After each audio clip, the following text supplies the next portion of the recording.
All right, one premier in particular has come out swinging against the new U.S. tariff threat, saying Canada should hit back hard. And he's hoping Prime Minister Mark Carney will agree with him when he lands here in Charlottetown tonight. Doug Ford is the Premier of Ontario, and he joins me now. Premier Ford, it's good to see you again. Thanks for taking the time. Good to see you, Dave. Thank you.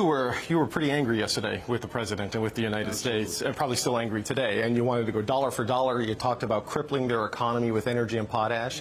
Not necessarily a lot of agreement on that yesterday, at least those tactics from other premiers. Where do you think you are now today?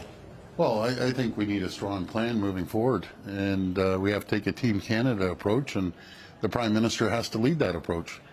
And I say everything's on the table. You have to negotiate through strength, not weakness. And that's the only thing that President Trump respects, is strength. If you show weakness, he'll run you over in a heartbeat. Well, with oil, with potash, with electricity exports, I know you have your own electricity exports you threatened to cut off, but Premier Frechette said no, Premier Moe, Premier Smith, they said no. Can Canada hit back as hard as you would like if those options are off the table? Yeah, I did clarify when I did say that I don't speak for the other provinces. I'll speak for Ontario, but everything has to be on the table.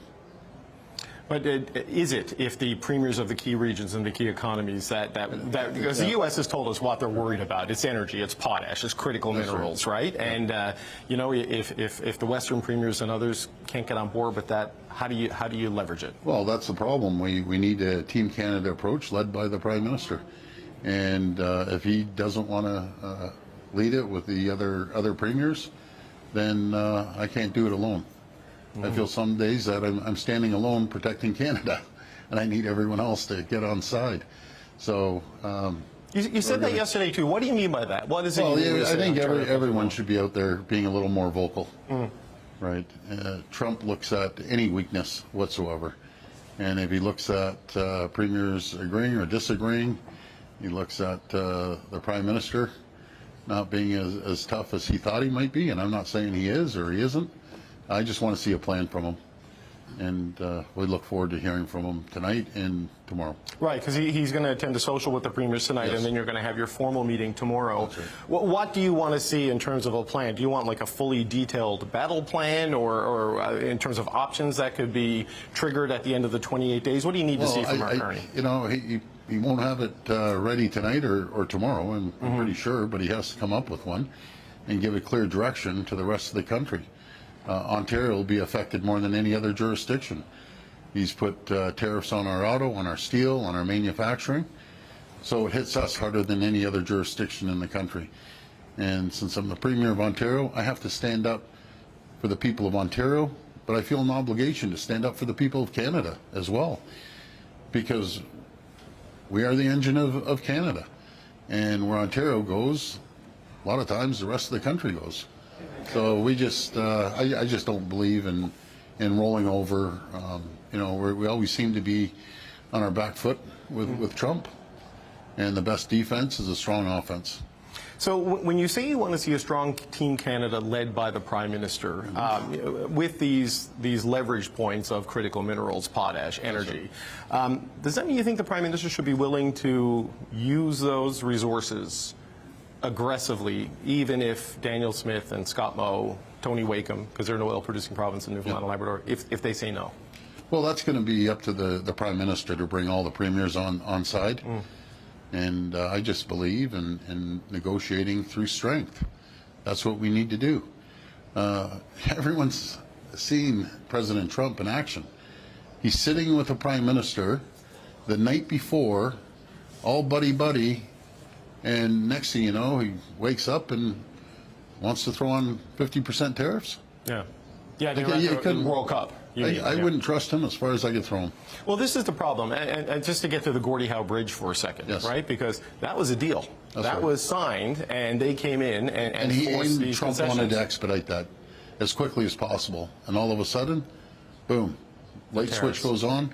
And tariffs. But what do you think of the deal that Canada had to make there, right? Because look, the bridge and splitting of the tolls, that's not meant to be a money maker. It's meant to be a wealth creator, right? An economic driver. But, you know, it's essentially giving away half of the revenue for the first 15 years to get a bridge open that was supposed to open. What are your thoughts on whether Canada did the right thing and got a fair deal on that one? Well, I don't know the whole deal in depth.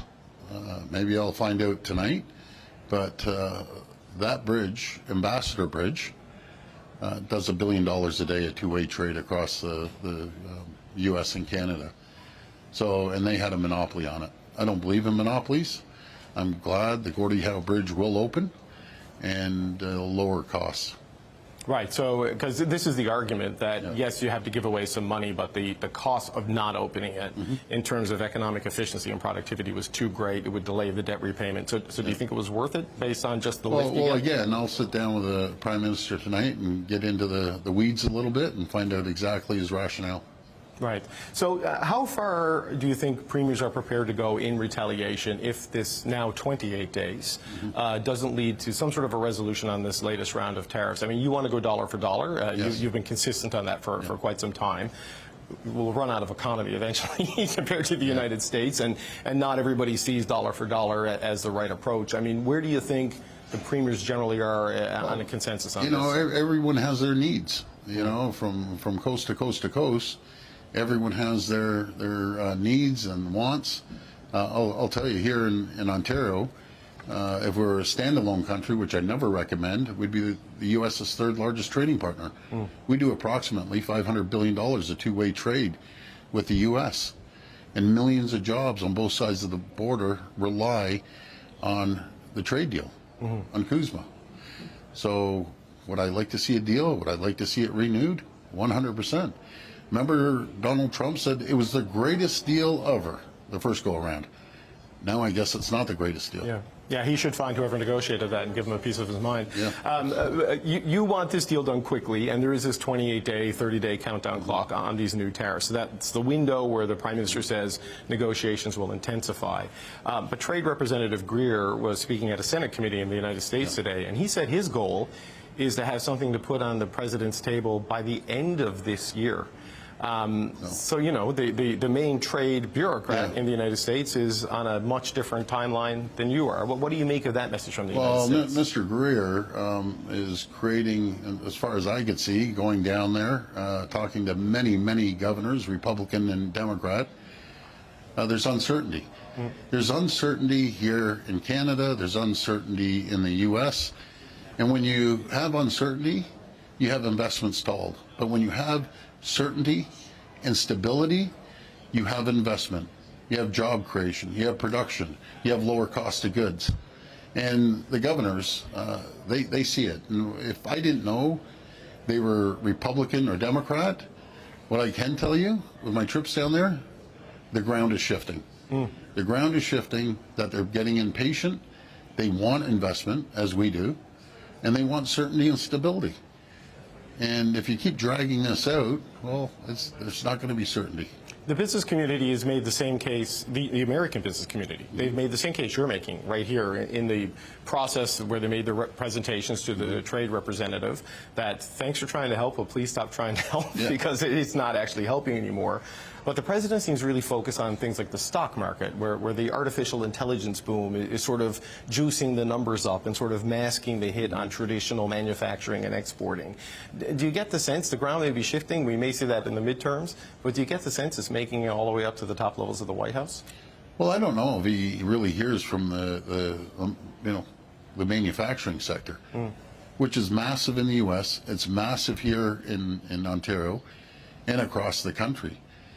And, well, you looked at the numbers. We took a dip in June, and the employment numbers, very small one. But if you look at April and May, Ontario created the climate for 84,800 jobs, full-time jobs in Ontario. That's 647% more per capita than the entire U.S. when they were creating 115,000 jobs. And out of those 84,000 jobs, we had over 21,000 manufacturing jobs here in Ontario because we've never raised taxes.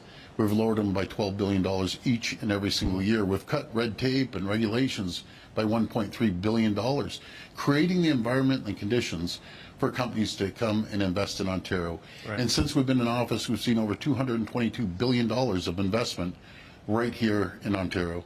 Okay, just one last question before we let you go, because I know you got to get to the news conference. But With this Team Canada approach that you're talking about, and your frustrations where you feel you're going it alone a little bit, I'm not sure if the other premiers would agree with you. I don't know if you had any feedback on that, but the Prime Minister will come here tonight. He'll lay out some sort of a plan tomorrow. What do you want to see and need to see in the 27, 28 days that are left until these tariffs come in to reassure you this is a united Team Canada? Are you worried that it's fraying a little bit, or do you think it will hold together? No, I don't think it's fraying. Make no mistake about it. We all get along very, very well.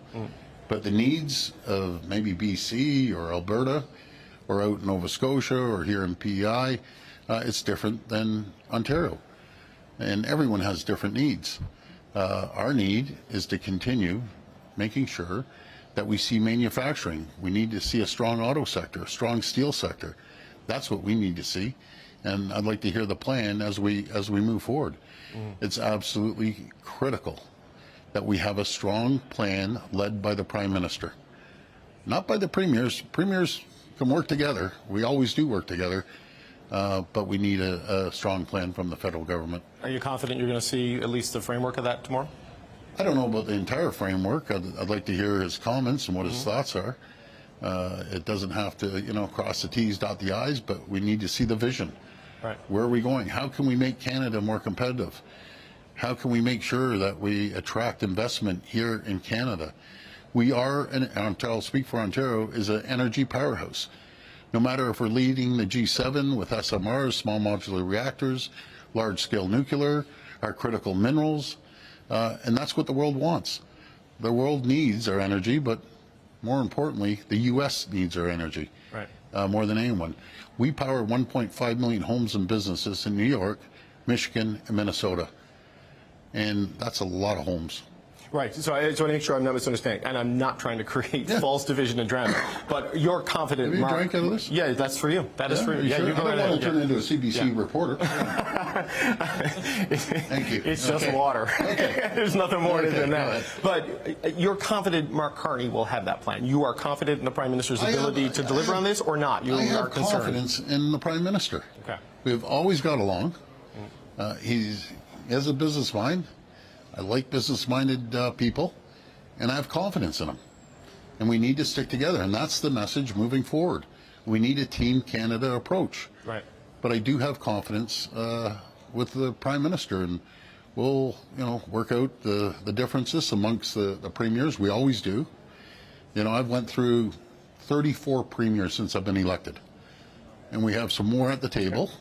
Yeah, it changes So a lot. I've seen, I've seen a lot of premiers come through that table. But one thing, and we have all political stripes, we all get along. I really enjoy being there. I enjoy a lot of the people who have been there for a while. Wob, I think the world of. I always joke around and tell him he's politically misguided. He sounds more of a conservative than I am. I said I'm going to give him serious counseling, but I always remind him. But all joking aside, we have a great team of talented premiers that are all working together.